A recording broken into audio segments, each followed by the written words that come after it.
Everyone hits a bump in the road. What do you do with it? Be inspired as we explore the ways people experience, navigate, and manage the ups and downs and twists and turns in this road trip called life. Welcome to another episode of Bump in the Road. The basic podcast is always free. We also have a premium subscription called Bump 2 that lets you listen in on extended behind-the-scenes conversations with our guests. Check it out at www.bumpintheroad.us. Sheila Kamuda is a coach and the author of A Party of One. Sheila never expected to write a book, but it turns out she's writing more than a book. She's rewriting her entire life story. Come join us in a conversation about life's losses, lessons, and possibilities. Please welcome Sheila to Bump in the Road. Sheila, welcome to Bump in the Road. If you would, tell us your story. Hi, well, thank you so much for having me. Where to begin, right? So basically, and it's going to be 11 years November, I lost my husband in 2012. And he had been ill, so it wasn't a shock, wasn't something that came about right away or suddenly. But even so, it was very difficult to deal with. And the hardest part, we had a 15-year-old at the time, and the hardest part was learning how to be on my own. And I'm a very independent person. I've worked all my life. Bob was the one who retired when Sydney was 2 to take care of everything. And he just did like everything. It sounds like I didn't do anything. He did everything. He drove the kid all over to school, to activities. He made dinner. I mean, he just did everything. And we were lucky enough to travel at certain points during our life. But losing him meant that I had to figure it all out.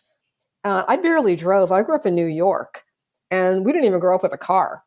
So I was one of those late in life drivers. You don't want to be on the road with me. I didn't want to go on a highway. So I had to learn everything. I mean, I knew he was ill and I knew how to do this. But until you're dealing with it, it's really very difficult. And my journey, as I call it, my healing journey, was all about learning how, and I call this how to be a party of one. I'm actually going to self-publish a book very soon called Party of One. And it's all about these little vignettes and these little memories and situations and circumstances in my life and how I got through them. And they're very simple, but it's learning that, yes, we can find ourselves. And it's very interesting. I believe that for me, anyway, healing began when I started to think about what I needed to do in my life or think about my dreams. The more I connected and held on to him, the harder it was for me to heal. It's very interesting because I didn't want to let go at all. And in fact, my healing process or journey, and people say you never really heal, but what I mean by healing is getting through it, just getting through it. That took me, I would say it took me about 6 years.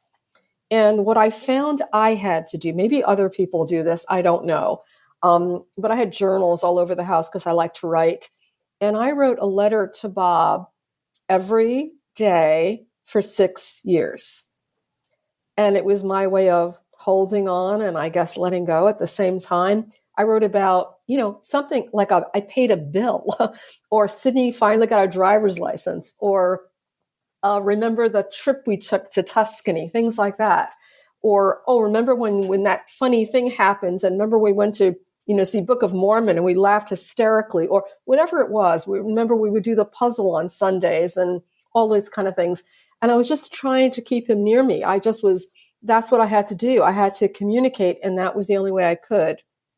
And so for 6 years, I wrote and I wrote and I wrote. I wrote under 2,000 letters. I counted them and I was like, yeah, it's kind of incredible. But that was my way of not letting go and my way of remembering an amazing person. And I mean, not every day was amazing because we're normal people, right? We have lives and things happen. But basically it was honoring and celebrating this incredible person. And every day I would get through the day, and at about 5 o'clock at night, I'd be like, I got through another day.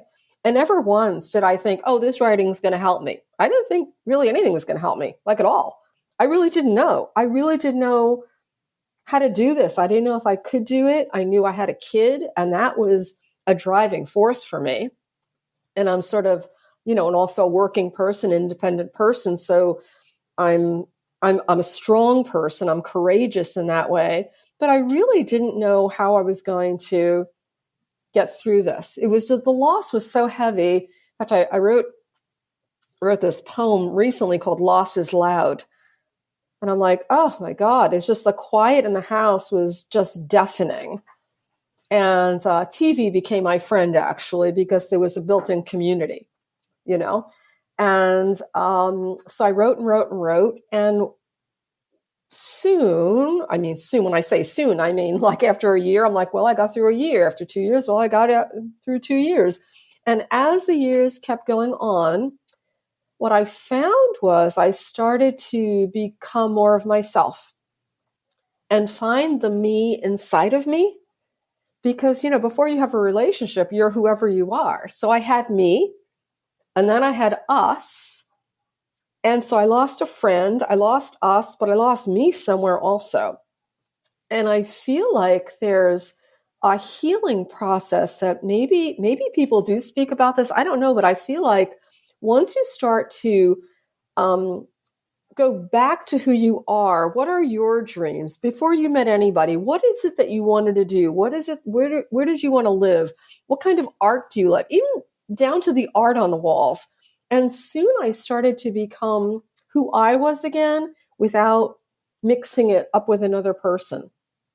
And I really feel like that's when actual healing started to happen, where I could finally stand on my own 2 feet, have the memories, and I celebrate all the time. I celebrate him all the time, but sort of leave that here and then start to become my own self, my own person. And I remember I couldn't even, oh my God, it took me years to get rid of clothing of it. I got rid of nothing. There was some art on the walls that he preferred more than me. I felt so guilty about it. Finally, took them off the wall, put them by the floor. They landed on the floor like months, then moved them to the garage. It's like I had a very hard time. I felt like I was betraying him. And once I started to realize that that's not it, and then he's probably like, move the art already, put your art up that you want, and moving his books out of the house that I would never read. I wasn't going to read it. It was his stuff. And that was hard. It's hard. You feel like you're betraying someone. And once you start to realize that you have a life beyond that person, I think that's where the healing began for me. It's very interesting. No, it is interesting. One of the things that you said that really caught my ear was holding on and letting go simultaneously. And I think that's what we all do when we hit something very disruptive in our lives. We all want what we thought we had or what we had, but it's not there anymore. So how do you balance these two extremes moving in opposite directions? I mean, you straddle the two, but that's not a long-term solution. Right. It's really very difficult. And I think that something, for me anyway, finally happened where I realized let's just say that being happy or laughing at a movie or going to the theater, which I love the theater, or doing things I love, I realized did not diminish my feelings for Bob. That didn't diminish. Once I got that, it's like, that doesn't diminish how I feel. And I still can be who I am and have my own life. That doesn't diminish anything. And in fact, I'm huge on celebrating. And I thought of that as celebrating his life. In fact, when we had a memorial for him and invited all kinds of people, and he was big on the parks board where we lived, and I wanted to have his memorial at this wonderful place nearby where we lived. And when they realized who it was for, they said, "Oh my God, we're going to give that to you. We're not even going to charge you for that," because they knew who he was. And he loved to do the New York Times crossword puzzle. He would do it every day in ink. It was just one of those things that he did. And on tables that we had set up, I had got printed and enlarged a crossword puzzle. I think it was from his birth date. And everybody had something to do and something to do. So it wasn't heavy. I didn't want anything heavy, even though it was very heavy. It was like, let's celebrate. He used to love to do the crossword. Let's all do this. Or he loved certain music. Let's play it. And instead of this feeling of down and let's be depressed, it was more like, no, let's celebrate. What would he love to do? What would he love to see me doing? What would he, and that it turned around into a celebration. That helped me, actually.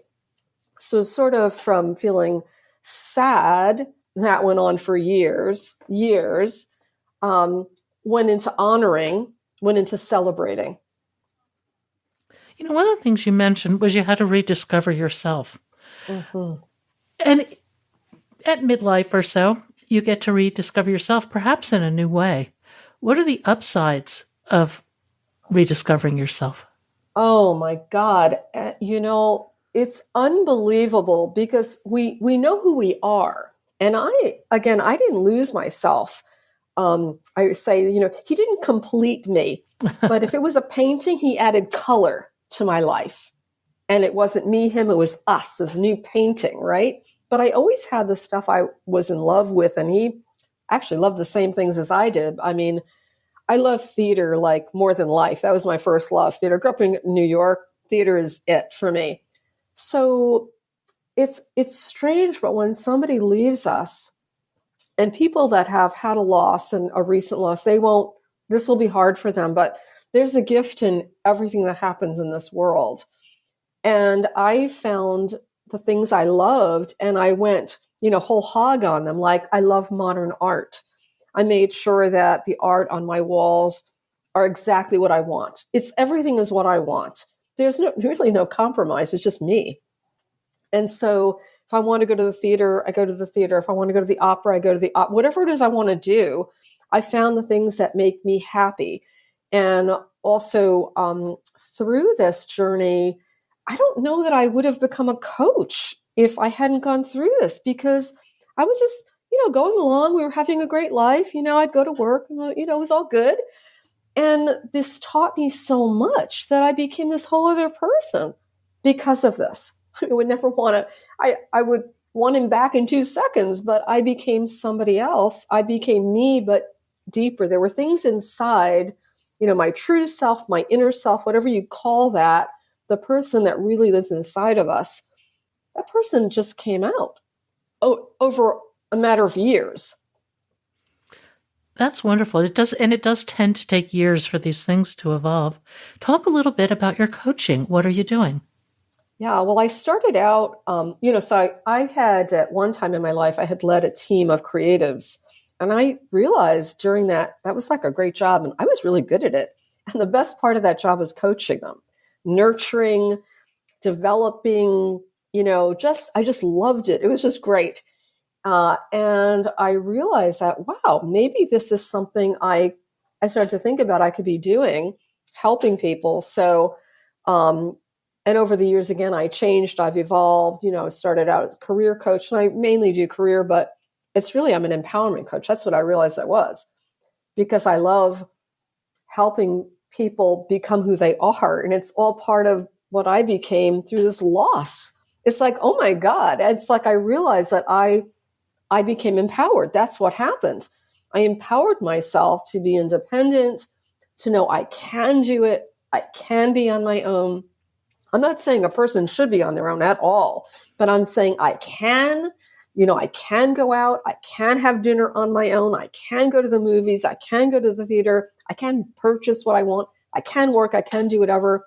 And I feel like it's so important for people to value themselves. And I love, there's nothing more that I love. I love it. I love when people feel good about themselves. It's just an incredible feeling. And I don't know, maybe that comes from, growing up, I was like the worst kid in school that you can imagine. Horrible, horrible student. And it really taught me I wouldn't give that up for anything, because as horrible as that was growing up, oh my gosh, it made me so patient.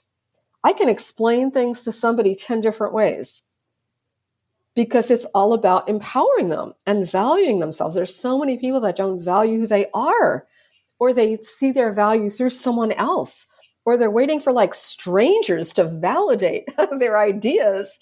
And I'm like, I just want to say, no, you're good on your own. You evolve. Yes. You keep learning. Yes. You get better at what you do. Yes, of course. But to value yourself and to feel empowered. Oh my God, you could take on the world if you have that. So I love that. I love that. I think that's so true. But learning to value yourself, I think, takes time, usually into adulthood. Now, maybe I'm wrong. Maybe some people just start off that way. But the world is a tough place. It's a competitive place. It's a hierarchical place. It's always comparing and ranking. And I won't even get into the whole Instagram phenomenon, which was before my days, thankfully. Right. I think learning to value yourself is one of the most important things you can do. And I think that you have to take on whatever it is in your path that is trying to sap your power away. And easier said than done. It really, really is, because so when we're born, we're like it, we don't come into the world looking at the next guy saying they're better than me, they're prettier than me, they're smarter than me. We don't do that. We're just perfect little happy babies playing with our feet, whatever.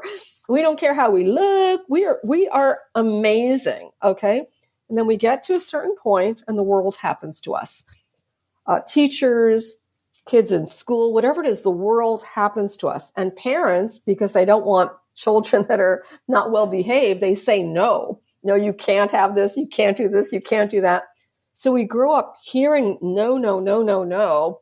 Or why did you paint it like that? It doesn't look like that. That's not really what it looks like. We just get this weird stuff all the time. And as adults, if people can figure this out, or I can help them figure it out, it's like, no, you have to go back to when you were a kid, believe it or not.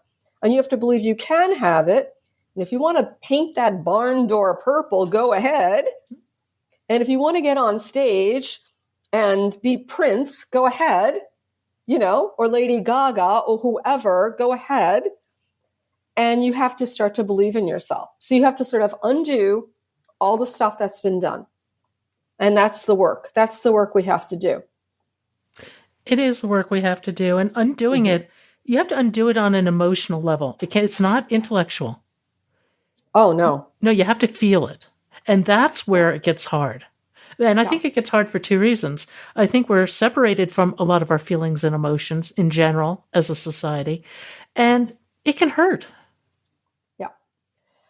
Well, another thing, too, is it's hard to dig in there and see the truth of who you are or recognize things, because I have this belief system. I put them in my badass journal, and it's these steps or these keys about one of them is you get to choose. You can choose.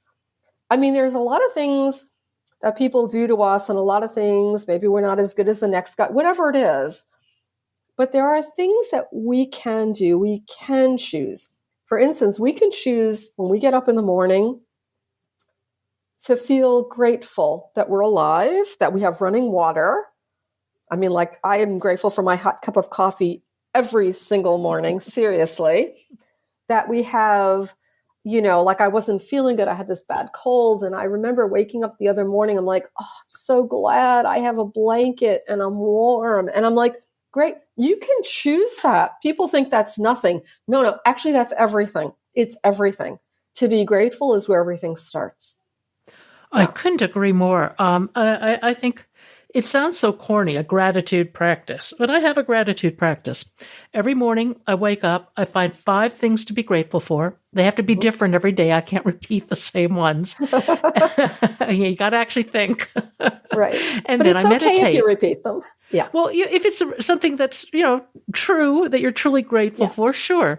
But, the idea is to look around and find things like you were saying, hot water, my cup of coffee, all these little things that are just part of our routine, but really could have so much meaning in terms of approaching life with gratitude. And I'll go a step further with that, which I worked on in my Badass Gratitude Journal, is the concept of gratitude starts with you. You are the most important person in your life. Forget about, you can't give to somebody else if you don't even think highly of yourself. So let's stop putting ourselves down. Let's stop. We say things. We don't even realize we're saying them. We don't even realize we're using negative words against ourselves. We don't even realize it. It's so common. Like, I look terrible. I feel awful. I was stupid. I did that wrong again. Oh my God. We have to be grateful for ourselves first, grateful for where we've been, grateful for where we're going, grateful for our journey, and then branch out from that. It starts with self. It's like people think, oh, that's selfish. Yes, that's how it's supposed to be. Well, it's wonderfully selfish. It's wonderfully selfish, because if you could feel that way and love yourself, then you don't stop when it's I get on the bus and ask bus drivers how they're doing today, and I mean it. I'm really, they're getting me to where I need to go, and I'm like, yeah. And that's because I'm happy. And that's because I'm grateful. I have that.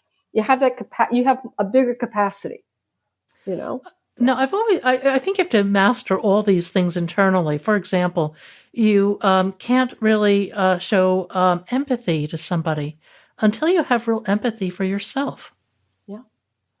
Yeah. You can't show love to somebody until you have love for yourself. It sounds so corny, but it is.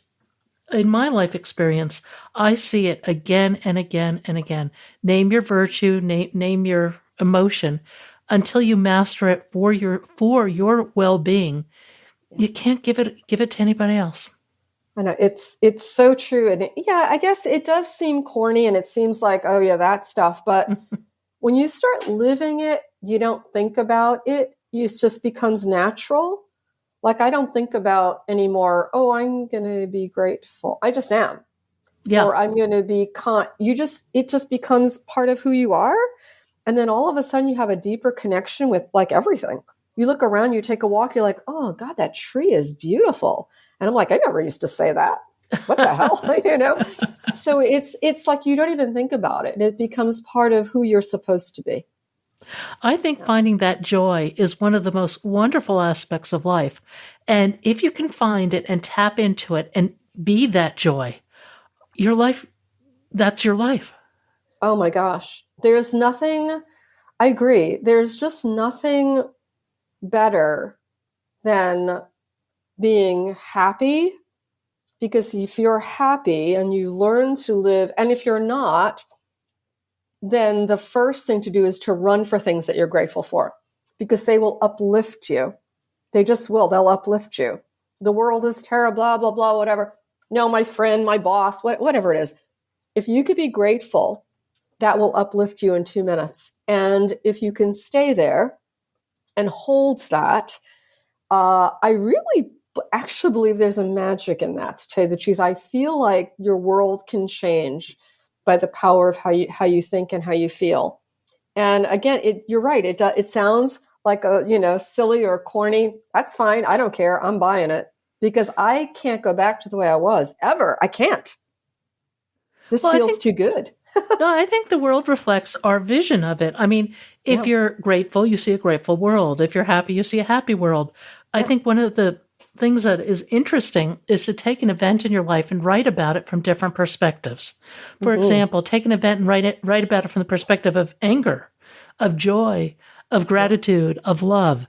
And as you do that, you start to see not only that you have a choice, but it's only a story. Right.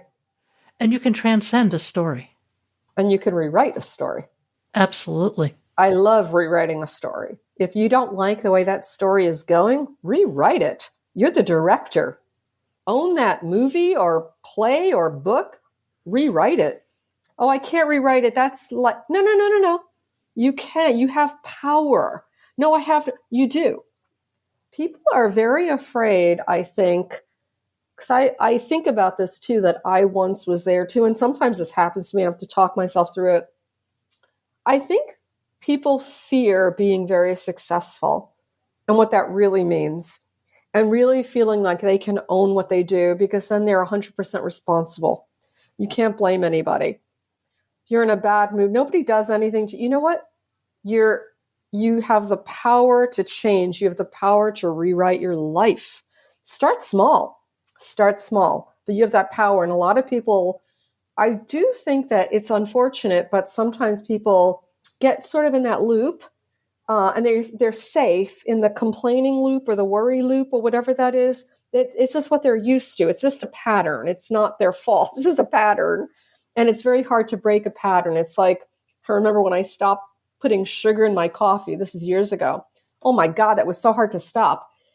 And when I finally did it, it's like, it was just a loop that I was in. It was like, oh man, now I'm like, oh, sugar in your coffee, that's terrible. So it's just a pattern and it's very hard to break that, because people get used to, they don't like where they are, but they're safe there. That's very hard. I get that. I understand that. Yeah. Well, I think we all go through that, but I think the key is when you realize that you're digging a deeper and deeper ditch, that you simply have to stop and change your point of view, because otherwise, you're going to be in this repeating pattern for the rest of your life. Yeah. And some people are, actually. Yeah. I think a lot of people are. Yeah. It's a choice. Everything's a choice. People don't like it when I say that either. It's a choice. They want to know that somebody's responsible for them. That's a lot of it. And when something happens to me or whatever, I'm like, you want to look around. I'm like, oh no, that was a boneheaded thing you did, Sheila. You're responsible for that. Like whatever it is, just own up. It's fine. It's okay. Nobody goes to jail for owning up. Yeah. People are so hard on themselves. That's so true. Somebody once said that we all have that little voice in our head that's hard on us. And somebody once said, if your friend talked to you like that voice did, would that person be your friend? So true. So true. Yeah. A question. If you could rewrite your story, would you? I did rewrite my story. It's strange that I rewrote it because of a loss of the best person I've ever known in my life, besides my kid, who I adore more than the sun. But I feel like I did rewrite my life. And that meant for me being this is going to sound cliche, being my authentic self, not apologizing for who I am, not apologizing for what I like, what I don't like, not trying to fit in, believing in what I want to do, or like if I want to write a book, I'm going to write a book. I didn't used to think that way. I feel like I have rewritten a lot of my life, and every day it's kind of funny. Every choice you make, you are writing your life. That's actually what you're doing, and you can write it, like a repeat, like a program that's repeating, or you could say, sometimes this is a good thing to do too. There's a scenario, let's say in your life, and I say, well, how would you do that different? How would you rewrite it if you could? Like, when you talk to your friend about that or whatever happened, how would you do it differently? What would you do differently? I remember I was online in the grocery store, and this older lady was in front of me, and whoever was in front of her was really taking a long time, whatever. And we didn't have a lot. And she looked at me and she gave me this like, oh God, we're going to be here forever. And I looked at her. I would have never said this before in a million years. I looked at her and I said, you know what? It's good. Teaches us patience. I have nowhere to go right now. And she's like, oh, wow, you're right. It's like rewrite it. Right then and there, I rewrote it. It's a choice. Every choice we make, we're rewriting. Thank you for listening. I hope you'll support this podcast by becoming a Bump 2 subscriber. Buy us a cup of coffee.